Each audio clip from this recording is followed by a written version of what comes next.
Hi అండి. నిమ్మకాయ పచ్చడి అండి. 25 నిమ్మకాయలను వాటర్‌లో కడిగి, తుడుచుకొని తడి లేకుండా చిన్న చిన్న ముక్కలుగా కోసుకోవాలి.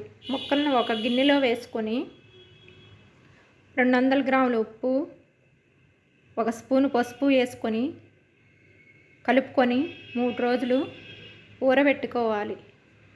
మూత పెట్టుకొని మూత తీసివేసి మూడో రోజు ముక్కలను పిండుకొని ఎండలో ఆరబెట్టుకోవాలి. ఆరబెట్టుకున్న తర్వాత నిమ్మకాయ ముక్కలను ఒక గిన్నెలో వేసుకొని కారము వేసుకొని 2 స్పూన్లు ఆవాలు మెంతిపిండి కూడా వేసుకొని కలుపుకోవాలి. 3 నిమ్మకాయలు రసం పిండుకొని పోసుకొని పచ్చట్లో కలపాలి. స్టవ్ వెలిగించుకొని బాండి పెట్టుకొని నూనె వేసుకొని ఎండుమిరగాయలు, కరివేపాకు, ఎండుమిరగాయలు వేసుకొని వేడి చల్లారిన తర్వాత పచ్చట్లో తాలింపు వేసుకోవాలి. నిమ్మకాయ పచ్చడి రెడీ.